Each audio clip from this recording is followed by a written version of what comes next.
today's episode of Let's Talk USC Women's Basketball, the podcast, we're joined by McKenzie Forbes, former Harvard standout turned USC leader.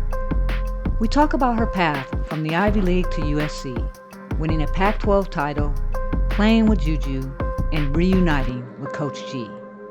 She also shares her pro journey from the WNBA draft to 2 camps, overseas hoops, and Athletes Unlimited.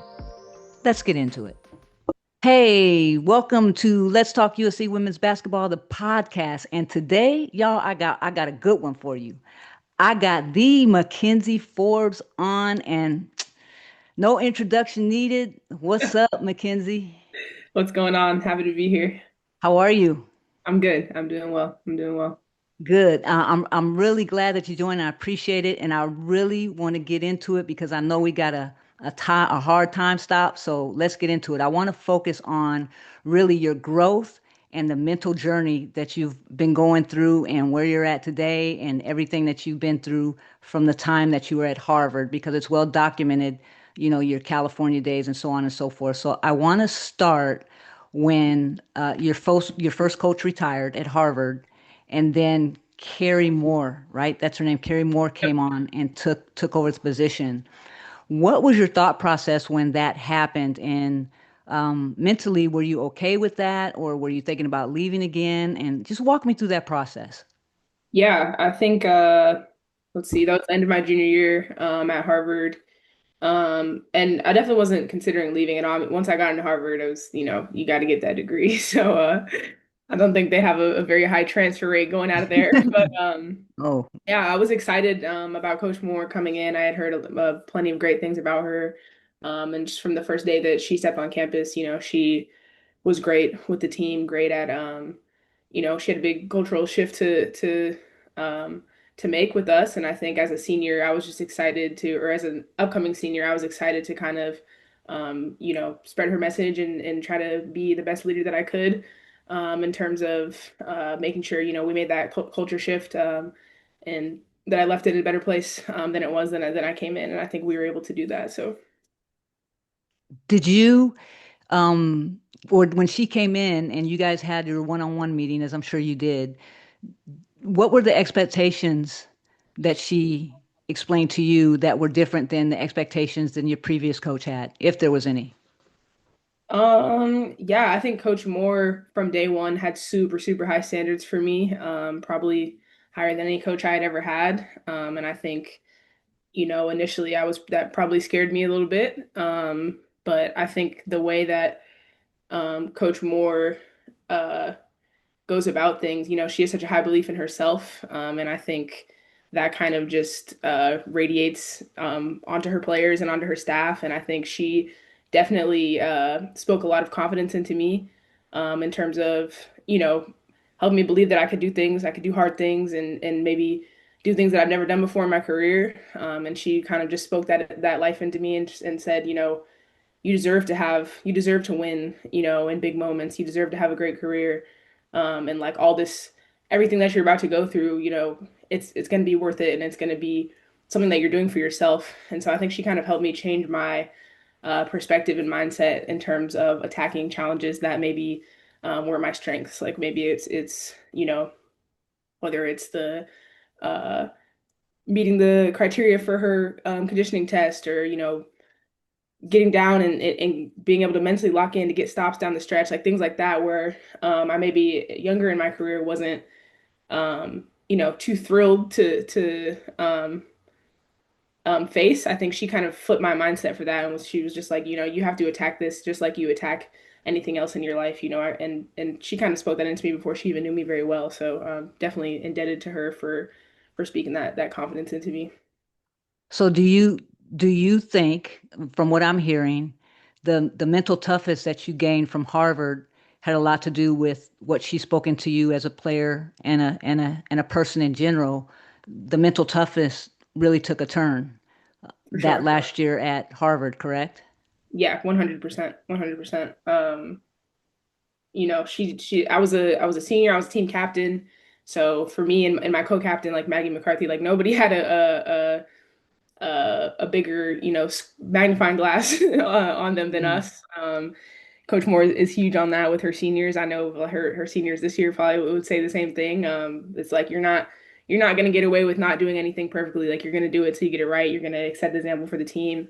And it taught me a lot just in terms of accountability. I think maybe I thought I knew what accountability was, but I think that's where I really learned it in practice in terms of, okay, if we didn't do something right, we didn't execute a play, like instead of saying, oh, well, it's because so and so didn't know it, you have to say, well, I didn't tell them, or I didn't make sure my five was ready, prepared going into it. And so I think, it wasn't perfect. It took me a couple of months of preseason or spring and preseason to learn that. I think at first I was kind of more like, oh, well, it's because this, and I finally learned, like, my teammates were like, bro, like, just stop trying to explain yourself, like let's just do it again, like type thing. And so I definitely appreciate her that. And I think that in terms of my maturity and growth, like I think it was just like rapid growth for me in that last year.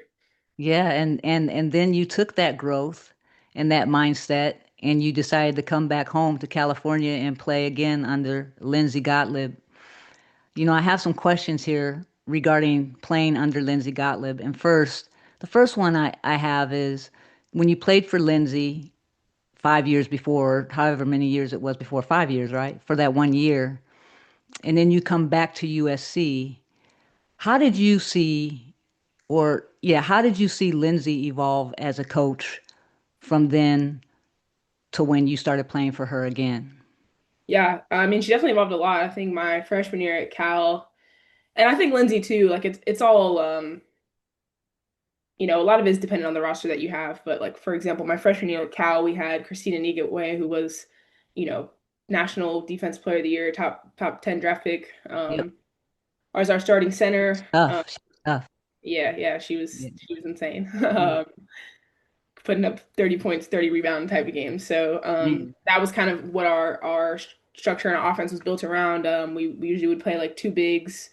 We just had a deep front line, and so we played a lot of high low things like that. A lot of my shots were coming from, kickouts off double teams from KA. So and then coming back, obviously she did her year with the Cavs and a couple years at SC before ended up coming back to her. But obviously, as you guys see, we now play more of a spread offense. The posts are trailing in, they're on the perimeter, they're playing in space, heavy ball screen actions, kind of that more pro style of spread, five out. Your bigs have to be able to make reads in space, and your guards have to as well. So, I mean, I kind of knew that coming in with my conversations with Coach G. Obviously, having that rapport with her that I already had made it really easy for me to say, okay, here's where I see myself slotting in, being the versatile player that I am. And yeah, I think her offensive schemes definitely changed from the last time I played with her. Yeah, and then of course, Juju was a freshman, and Juju being a freshman really was just out there playing ball, having fun. And you were also, looked at as a go-to as well. How did you balance being a go-to but also being a mentor to Juju? Yeah, it was definitely something, maybe that in the moment I didn't even and realize was happening. Um, I think I just naturally kind of tend to gravitate towards um, trying to be that leader for my teammates. And I think obviously I had conversation with Coach G coming in, like we knew that Ju being the generational talent that she is, but it's her first year of college basketball. She's gonna have ups and downs. There's definitely things in my career that I could help her out with, having already played in the Pac-12, having already dealt with, okay, the second time you play a team, you're going to be schemed for, and they're gonna take away your right hand, et cetera, et cetera. So certain things like that, I tried to just pass on everything that I could to her, without, in any way dimming her or kind of discouraging her from being herself, because that was what was going to help us win games. And yeah, and I just think at moments, knowing when was the time that, I could take over, that my team needed me to shoot more or things like that. And I thought we found a great balance in that, me and Ju, and obviously with the staff as well. Um, but it was just super fun to play alongside her and see her growth, the huge strides that she made even within that 1 year. And obviously to watch them last year, her strides from year one to year two. So obviously that was a super fun experience. So Hey, when you talk about last year's team, they had a mix of, the veterans and then the young freshies that came in. And the one thing I noticed, and I wonder if you can speak to this, is that in that spread pro style offense, like I would always talk about this with people, that it's not an easy offense to really understand because of the IQ that you have to have on the floor and being able to read and react. Whereas when you come from a system offense and you're used to going to position, it's a hard thing to really grasp, and it takes you a minute to really understand the pro style read and react offense, of which Lindsay ran portions of. Can you talk to that so really viewers, people can really understand the IQ differences in running something that you really have to understand and read players on the floor compared to a system offense where it's kind of robotic? yeah, yeah. Yeah, I think everyone kind of is like, oh, pro style offense and like it's easy and like free, like flowing, but I think it definitely takes a certain level of maturity, one to recognize what's a good shot, what's a bad shot, what's a great shot for the five that are on the floor. And it takes chemistry. Like it takes chemistry between your guards and your bigs. It takes chemistry between your lead guards to know where each other are and know that okay, if I'm coming off this, I know that my wing is rising up and if her man tags the big, I gotta kick it out to the shake for the three. So things like that, I think. And yeah, it's not easy. And I think too, like for bigs who may have never been in a offense where they're, coach wants them to be out on the perimeter, and playing in that trail spot and, sprinting the ball screens and like I said, like playing space. It can be hard for you to adjust, but I think ultimately like those are the actions that they're running in the W. If you watch, it's a lot of wide, it's a lot of pin downs, it's a lot of middle ball screens, drag ball screens, things that are just more, not typically like a set call and more just like actions, especially when the shot clock gets lower, like as you get to the next level, like first action, second action, like that's probably it, and versus in college you have some rosters who can kind of, you know, play Princeton offense for 18 seconds and then finally get into, finally get into their Yeah. shot. So, but yeah, it's not easy. And I think obviously when you have a lot of freshmen like coming out of high school, like it can take a minute and to get everyone kind of acclimated to that and learning how to play with each other within that. Yeah, I just think that people tend to think that it's easy to run a pro style off, and I just think that your basketball IQ has to be on par to understand the actions that you're talking about. But as far as that's concerned, your development into the pros and so on and so forth, how did USC and Lindsay's system help you to be able to play pro ball? You played in Athletics Unlimited. You've been on two WNBA camps. You've played overseas, and now you're getting ready to go play in the three by three pro league in Washington. How does how does that how does what she does as a coach translate into the pro level? Yeah, I mean, I think it translates a lot. I mean, for me going into Sparks camp after my senior year, like I just felt so overly prepared because I mean, it was literally like obviously not the exact same playbook, but like the terms of like the terminology and how we were using our bigs, like it's very, very similar to what we did at SC. And so me, I felt like I slotted right in and was able to even use my IQ to stand out in that regard. Like I felt like I had a bit of a cheat sheet because that's what we ran at SC. So and whereas other rookies who obviously maybe higher draft picks and more talented, like they're coming from programs that didn't run sets like that. And so, they're kind of like a little bit out of their comfort zone. Cam coming from Stanford, they run triangle, high low. Her whole all her 4 5 years. I don't know how many years she was there. Four. And she's being asked to step out and set drag screens in transition and roll in space and step out and trap ball screens, like things that like Coach G asks Rhea to do, for the last 3 years. So it's interesting, and I think you know, obviously there's no one right way to do things, but I think for me personally, being a guard in that offense, that was heavy ball screen, and I kind of learned how to, or got the practice rather, to just like naturally make those reads coming off ball screens. I think helped me like stand out a lot in camp. And obviously overseas in an AU as well, like you're running all that same stuff when it's AU and you have one day to practice with your squad before you play 3 games. You're not putting in too many sets. You're not putting in a instant offense. It's like, okay, drag, step up, pin down, wide. Like you're gonna get 5 to 6 actions, and then you're just gonna play basketball and you're gonna spread the floor. So I felt like it prepared me a lot. Yeah, and then you got a chance to play for Beth Burns as well, who's the defensive guru at USC.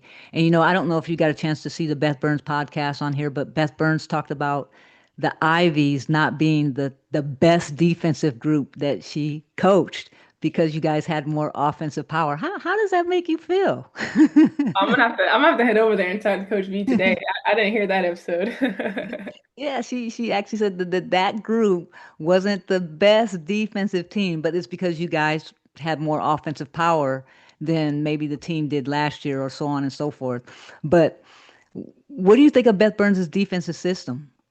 Yeah, I mean, first and foremost, I love Coach V. One of the goats of women's college basketball, obviously. And anyone who knows her that knows that she's gonna come in with the same energy every day. And whether you like it or not, like she's gonna push you. She's gonna hold everyone to the same standard. And I think any player who has been through a season or even 4 years with her, like you're gonna leave that just respect with great respect for her and how she carries herself, and how she comes prepared every day. But yeah, I mean, Coach B's honestly, I quite enjoyed how she does things. She's the first coach I've ever played for who like gives you like stats on defense that aren't box score stats like blocks or steals. Like you're literally going to get a percentage of how many points you gave up, how many points you gave up as a team, um, things like that where a lot of coaches might just be like, well, look at the film. You guys aren't trying.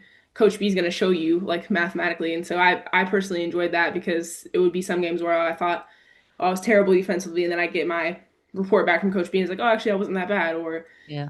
coaches can't just say, well, you look like you're not trying to get over the ball screen, or you know what I mean? Like she shows you with facts. So whether those are good or bad, like nobody can argue it. And I actually appreciated that. And I think it actually gave me a lot of like growth and confidence in myself on the defensive end. Does what she teach you, does that translate to the W? Because the W, I mean, some of those teams they play really, really good defense. The actions that she teaches you, does it translate over into the W? For sure, for sure. I think obviously she gives you as much as she can to prepare. You have to go out there and do it yourself. I think W is a little bit different. You have defensive three in the key and things of that nature. You might have certain coaches who scheme differently. College is a lot of, no middle. But like when I went to the Sparks under Kurt, he's like a no baseline coach. So it just depends who you're under. But Coach B definitely, I think, just strategically pushes you to be locked in on defensive game plan, which obviously translates. Yeah, and then just a quick question about the Pac-10 championship or the Pac-12 championship that you guys won. I mean, you getting the MVP and you really having a tournament that is really unforgettable. Congratulations on that, by the way. Thank you. Just an unforgettable season in general for that team. What was going through your mind when one, you knew you guys were going to win the championship, and then two, you were able to do it with JuJu her freshman year, and then three, you won the MVP. What? I know it's a lot, but please walk me through the processes of, your feelings of that. Yeah, man, it was a whirlwind of a week. Obviously being out in Vegas, like it was funny, like when we finally went home, like because when you make it to the last day, you're there for like a week, and we're just like, man, we feel like we haven't seen the sunlight because everything's in the hotel, Yeah, everything. Yeah, yeah, Well, everything. The arena, practice, you walk gym, from there, from your arena, room, yeah. yeah, So you walk from your room to the arena to where you right. get. Everything is right there. Yeah. So yeah, like for me, I was just so insanely locked in on leaving there with the championship, I think, as well as the whole team was. Something that we had been talking about um since season started, honestly. And I'm huge on manifesting, on writing down my goals, just tracking, making sure I'm on track with everything. And that was one of the big things, like for that whole year I had been, putting a lot of intention to. And so when we got there, I was just super locked in, every single scout, every single game plan, trying to make sure, all of my teammates were just as locked in. I'm even in the warm-ups of the Stanford game, like I'm pretty sure I like pulled everyone in. It was just like, you need to, like, let's come out of ourselves, like let's play for each other, let's play for something greater today, everyone do their job, and like that will take care of it. And so just making sure that everyone was on the same level, and feeling good, feeling confident going into that game. Obviously it's day whatever 5 of the tournament, bodies are hurting, so I just wanted to make sure that mentally, we were all in tip top form. I remember like telling Coach D, like our strength coach, like, Coach D, like, you need to make sure like everyone's like like everyone's like ready for this, and everyone's locked in. Like I was probably like in retrospect like probably acting a little bit crazy, but I just wanted to win so bad, and I knew that we could beat Stanford. I knew that obviously Ju had the crazy 51-point game. I knew they might come with something funky and different. Couldn't have anticipated what they were going to come with like in their defensive scheme, but I just knew like no matter what, like we're going to will our way to this win. And then yeah, like as the clock started to run out, like obviously I was just super excited. I think for me it kind of was a culmination of a lot of or of everything I'd been through in my college career. Yeah. Um, going to Harvard and losing in the Ivy Championship the previous year, like that was super devastating for me. And yeah, so I think that's where like a lot of the tears came from, was just like kind of looking back on my whole journey, um, looking out to the crowd, my whole family being able to be there, my brother being able to be there, who was also in the middle of his season, at St. Mary's. Um, Yeah. so for me, it was just super emotional moment, kind of one of those moments where you feel like, okay, like, man, like everything was worth it, Yeah.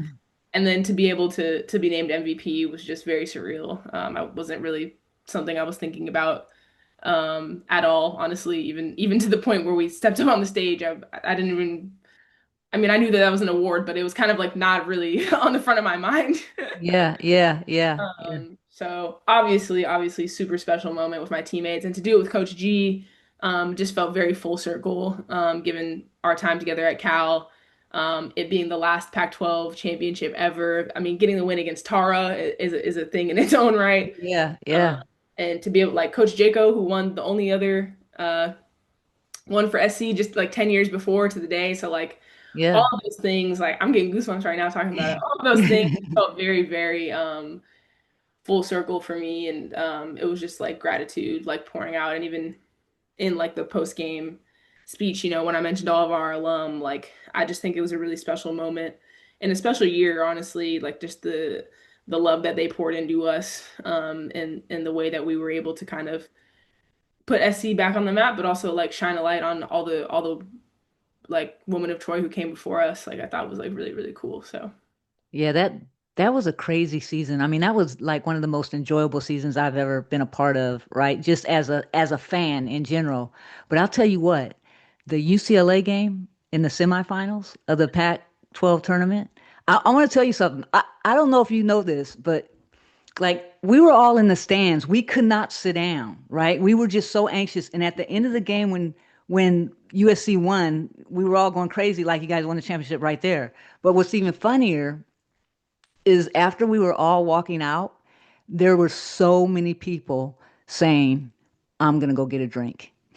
because because we were just so I don't drink, but people were saying I got to go have a drink after that game because it was just so stressful the entire game. Can you hey I man, mean how do you think we felt? no, that's what I wanted to tell you. I can only imagine how you were feeling if we as fans felt that we got to go like drink after that game because it was so crazy, That's you too know? funny. No, yeah, Yeah, it's worse probably to be watching as a fan, because you're just like, oh, I hope they get it done, but it's a little more soothing when you're like, okay, it's in our hands. yeah, you We just know. have to, But we just have to make the right plays. man, that was the most stressful game ever that I've ever watched, but it was fun. But I wanted to ask you, then you guys go into the tournament, and this team, Juju and the Ivies, right, was not predicted to even win the Pac-12 championship, let alone make it to the final eight. And then you guys go into the final eight, and you lose to UConn in a great game. In a at the end of the game there was a call that everybody can say that call shouldn't have been called or whatever the case may be with the screen that got set. But my question is, in the post-game press conference, this we saw you get emotional at the Pac-12 tournament, but you got really emotional on that last interview at the post-game press conference. And one of the things that you talked about was Juju and her as a teammate and her being selfless and her just wanting to win. Can you talk about, after it all ended, when you reflect on that year with Juju, those comments that you made and how it has still stayed with you today? Yeah. Yeah, I mean, I think at the end of all that, being Ju's teammate and kind of seeing in the day to day, like everything that she has to handle, every all of her obligations on top of, you know, everything the team is required to practice, lift, all of that. You definitely like garner like a huge respect for someone who is able to handle all of that with grace, but also keep basketball the main thing. And that's just what I saw from her from the first day we stepped on campus in the summer. And yeah, to handle all of that, to be, come in 17 years old, turn 18 years old, um, and to she just has a presence about her. She's not arrogant, she's not selfish. She's very coachable. She's a great teammate. She's a joy to be around in the locker room. Like, and I think I just really wanted to drive that point home in my like last opportunity with the media because I think it's very easy for people to from the outside looking in maybe judge, oh, she whenever she has a bad game or she has a rough shooting night, oh, she should stop. She's like, I just kind of wanted to quiet all that and just acknowledge that like at the end of the day, she's a great teammate, she's a great person. I wouldn't I would want to be her teammate every day of the week, and that's speaking on everything not to do with her talent and how I know that she's obviously going to help us win the game, Yeah, yeah. So she's just a great person, and I think it's really rare. Like it's really, really rare to come across you know, a superstar talent like that. And they also possess all of those qualities. I think that's what makes her great. And even just the decision to, to stay at home and to go to USC and to put this program back on the map. Obviously it was a team effort, but you have to acknowledge that those crowds that we're pulling in and those big time games we were able to win, it doesn't happen without her making that choice to stay home and kind of bet on herself, and bet on her city. And so I just have a great respect for her. And that season with her is definitely like one of my most favorite basketball seasons I've ever played. And I think especially after, a year and some change of being a pro, like doesn't like nothing will feel maybe like a WNBA championship, but like nothing, you know, a lot of these like pro teams and seasons, like it doesn't feel the same, as college. It's not going to feel, um, you're just not getting that same camaraderie and bond of, being in the locker room with your teammates every single day, having class with them, going out with them on the weekends, like little things like that, going to eat. When you're a pro, it's a lot more, business. You show up to practice, you go home, you leave. A lot of these people have kids um, at home. Like Yeah. it's just a different type of camaraderie. And so I think kind of just that was a moment where I was just kind of like processing all of that. And obviously, we lost a game that we thought was winnable, and to be able to we wanted to be able to take this program to a Final Four. So I think it was all those emotions. But yeah, just obviously appreciate you for kind of allowing me, to mentor her in that way. I think, like I said, a lot of superstars coming in with the pedigree that she has, she could have been like, I don't want to hear shit from you, like Yeah, what yeah, have you done in your career? But she was always very much a willing learner, and just yeah, a great teammate all around. yeah. She's really humble. Any interaction that I've always had with Juju, she's never shied away from me. She'll come give me a hug. She's just very humble, very Mhm. forthcoming. But she's I mean, she fit in. I feel like she fit in well with you guys from the Ivy League because she's a little nerdy too. I mean, I mean, if you mean really, but that's Juju, But now she's starting to. People are starting to see more of her personality and so on and so forth. But I want to Mhm. get back to you and talk about the locker room because I mean, I just think that your leadership capabilities when you were at USC were at the forefront, and in the you always saw it on the court and you talked a little bit about the locker room, but what do you think your main focus was in the locker room to keep the team as a unit, especially when sometimes things didn't go the way that you guys wanted them to go in a certain game or whatever? What did you do as a leader to say, hey, don't worry about it. We need to do X, Y, and Z, and let's keep everybody on the same page. Yeah. Like I said, I think I just coming in, it was it's interesting. It's an interesting dynamic being a grad transfer, because you're coming in, you're older than everyone, but you're also it's your first year at the school. So in ways you're like, I'm like, where how do I get to little G? Like little things like that that make you kind of feel like, like I'm new here. I don't want to step on anyone's toes. And so I think I just tried to, when I first arrived on campus, just show up every day with the same attitude, whether I shot the ball well or I didn't, whether I was playing well or not, whether I felt good or not. I just tried to come in the locker room at the same every day, be a vocal leader on the court, which is something that Coach Moore hammered into me at Harvard. Um, and yeah, just kind of being that vocal presence for us. And I think when things got rough, whether it was in game or in practice, I just tried to make sure that we all came together and we all presented ourselves as a unit together. That's something that I think was really important to us, and helpful for us. And yeah, just trying to develop connections with all of my teammates, meet them where they're at. Clarice might need a different type of pep talk than Brea does, than KP does, and kind of just trying to be aware, of all those, you know little details. And I think that just comes with like putting a genuine interest into your teammates and who they are, and you know why they play, like things like that. And yeah, I think I had a great group of senior leaders with Roxanne and KP and KD, Yeah.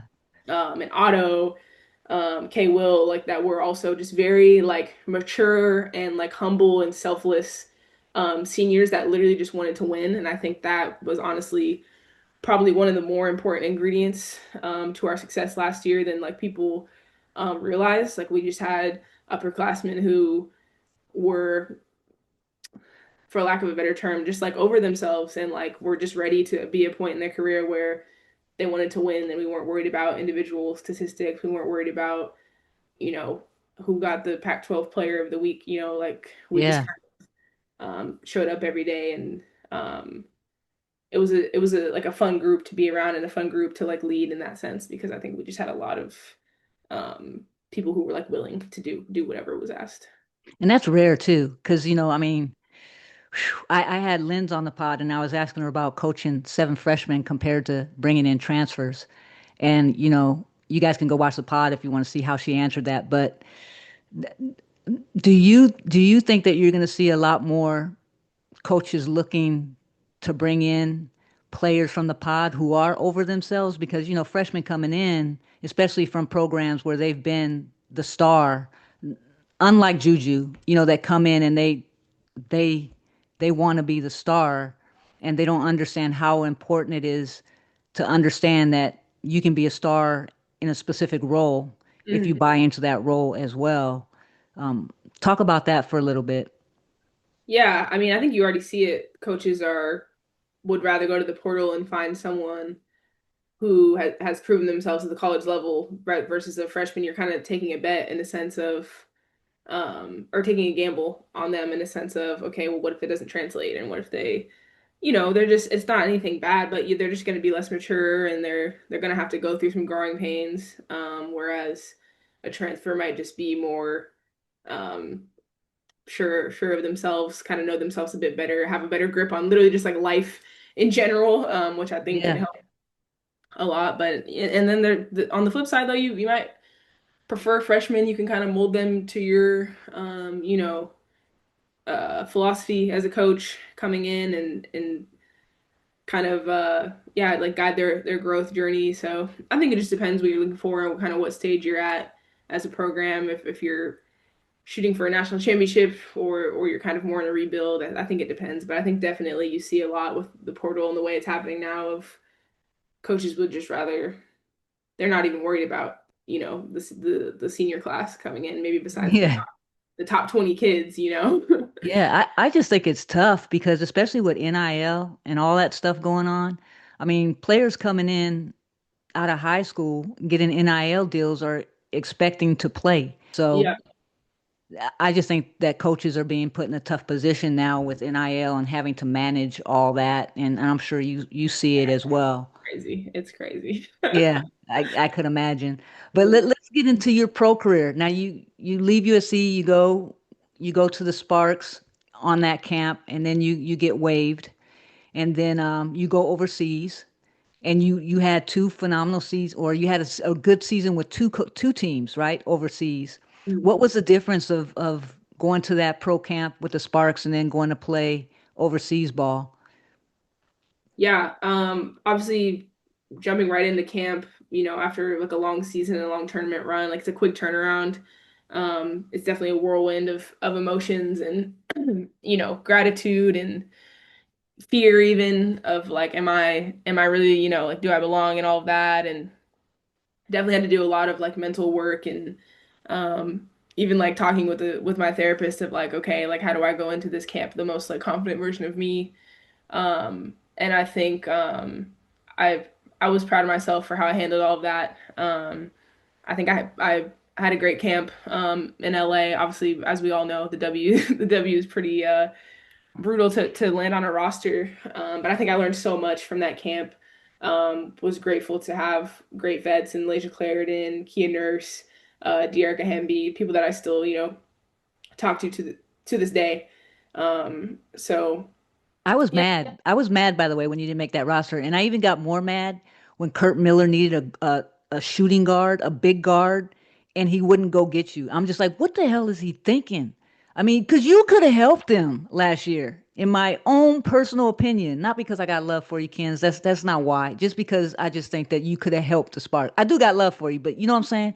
You are a great player, and the way you can come down and shoot that transition three. I mean, what was he thinking? Okay, go ahead. I vented. I'm done. Go ahead.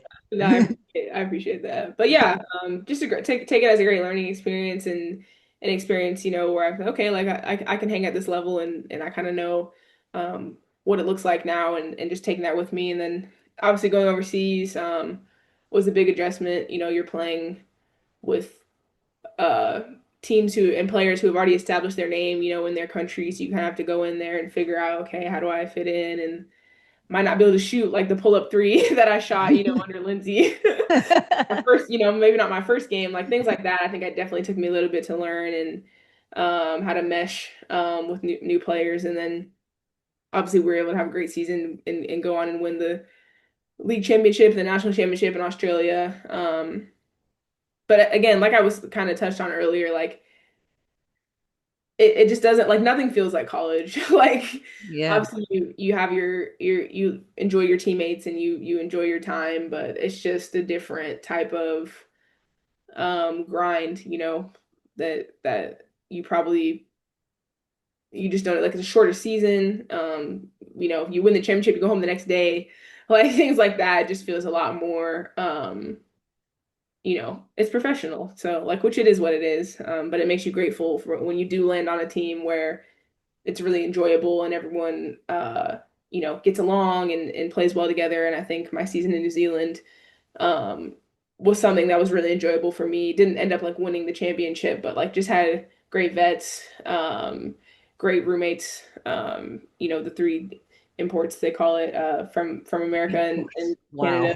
Yeah, it's You're great. referred to as an import. Yeah. And yeah, another like growth opportunity for me, playing under coaches who don't know your game necessarily. Maybe you've seen, a highlight video or two. So just kind of navigating, okay, what shots am I allowed to take? What am I not? And like I said, as an import, like you're expected to be like the scorer. You're expected to kind of carry a lot of the scoring load in that regard. So for me, it was definitely like, okay, how do I tap into that like version of myself where you go back to thinking like shoot first and like being like not worrying about, oh, was that a bad shot, or like are my teammates gonna like look at me for shooting too much, because like they are, and but then your coach might be like, well, we need you to shoot more, or the GM might be like, well, she's shooting too much. Like balancing all of those things is all part of being a pro and playing overseas. And so I just take every experience and try to fully invest myself in being where my feet are and not worrying about, oh well, I'm just need to get back to XYZ level. I just need to get back to the W. Like I think I really try to immerse myself like in the culture of where I am, immerse myself in that season and treat it as something that is just as important, as Yeah. as the Pac-12 championship or whatever it may be, or as a WNBA championship. So I think that's how you get, or in my opinion, like how you're going to get the most out of your playing career is just being where your feet are and being grateful that you even get to play basketball for a living. I mean, it's literally the best job in the world, in my opinion. Yeah. I definitely wouldn't trade it for anything. So just trying to take it one day at a time and take the seasons and the ebbs and flows as they go. Yeah. And then you got a chance to play for Athletes Unlimited. How was that experience? Yeah, that was super cool. Again, just grateful to even be invited for an opportunity like that, and actually got that.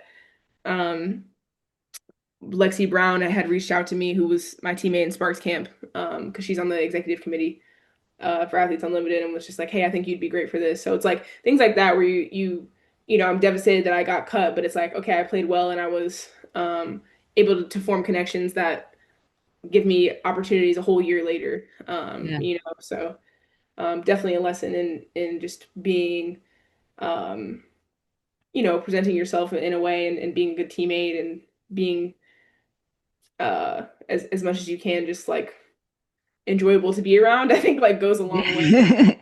Yeah. Uh, Then you get a call from Kurt again to come to Dallas's camp. And then you get waived from the Dallas camp. Going into that camp, knowing that you had went to Sparks camp under Kurt, was your thought process was like, what's Kurt's end game here? Or did you take it as were you optimistic as saying, hey, he's going to give me another shot? Or just walk me through that. yeah, I mean, you're definitely optimistic and you're grateful for any opportunity to be in the W. It's not lost on me that, a lot of people from my draft class or the year above didn't even might have even received a camp invite. So Right. that's not something that I Absolutely. take lightly or for granted. And in a league in the NBA, a camp invite would be, that's a 15 player roster. You're probably on in a 32 team league or a 30 team league. Like you're probably on the team. You know what I mean? So it's Yeah. like that Yeah. is not something that I take as a handout or um, that I'm psychoanalyzing in any way further than like an opportunity that I have to attack. And so yeah, I was obviously super grateful to get that and to be able to go out there and try to showcase my growth in areas. Take feedback that I got from Kurt last year, and obviously he's in a different position now as the GM. But yeah, I just wanted to go out there, put my best foot forward, which I thought I did. Um, They, didn't end up I- working no, out. they probably could use you on that team now, low key. Sorry. Sorry, I just had to throw that out there. But anyway, But yeah, no, you just have to kind of take the wins and the losses as they come, and just keep working and keep your head down, and um, just stay ready for any opportunity that comes. I don't think it's ever a loss when you get invited because you're still growing through the process no matter what, and doors are going to open no matter what as long as you stay optimistic. So every opportunity is a win no matter what the outcome is, in my opinion, as long as you continue to grow. So now you're getting ready to go to this professional 3-on-3 league in Washington. Are you excited about that? Yeah, I'm super excited. I think it should be fun. I think they've put together a great roster and obviously a little bit different style. Haven't played any 3-on-3 like professionally, so I'm excited to see what I can do. Yeah, so everybody tune in. When is it so everybody can watch? Is it going to be on People TV? can it's gonna be on TV, also live streamed. I can maybe text some details to you in that regard. Yeah. But yeah, it's June 20. 27th, I think. It's Yeah, coming up. yeah. So it'd be a Yeah. 2-day tournament. One question before I let you go, because you brought it up and it just made me think about something. You talked about therapy, and in college, I think especially for kids that are far away from home, you guys have sports therapists on campus. Do you recommend that any athlete or just anybody in general really take advantage of the services that any colleges provides when it comes to mental health and therapy? Yeah, 100%. That was something I didn't even tap into until my last year at USC. I wish I did my whole college career, because it was super helpful for me, in terms of, yeah, just regulating everything that's going on life-wise on the court. Um, and I think can help you really just ground yourself and be able to be the best version of yourself.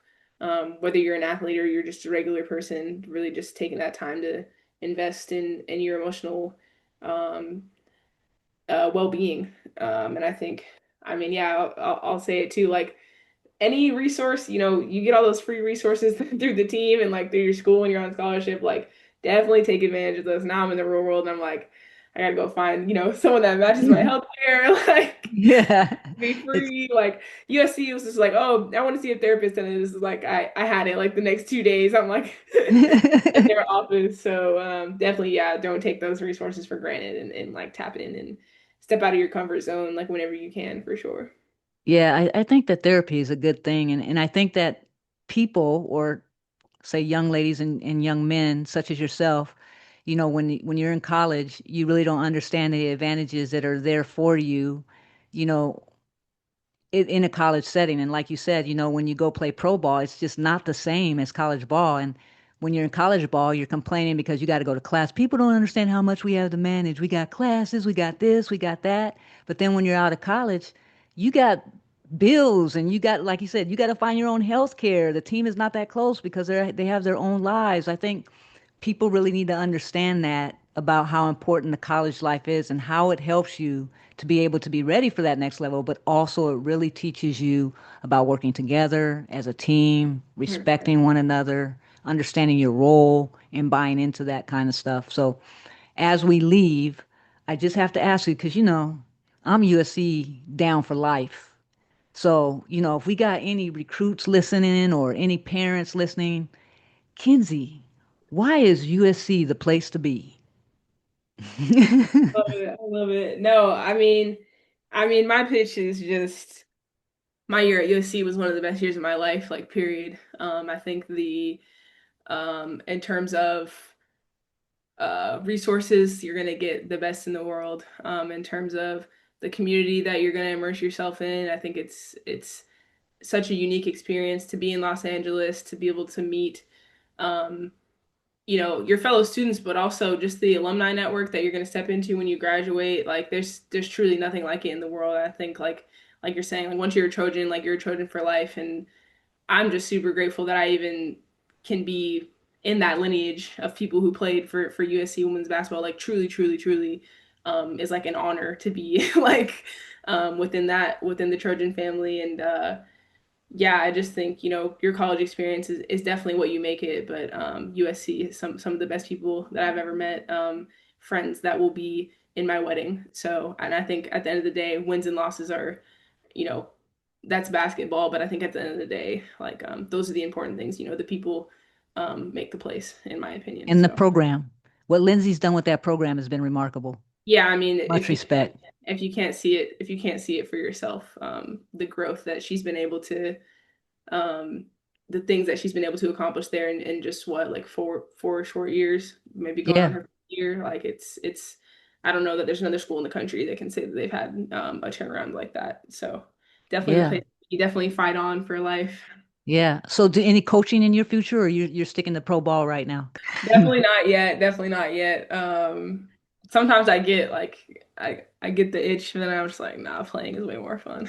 With your IQ, man, we I'll need leave the you in the stress. coaching field. We need Not you in. till, I will be for sure, but just not till I'm done playing. I got a lot of years left in me.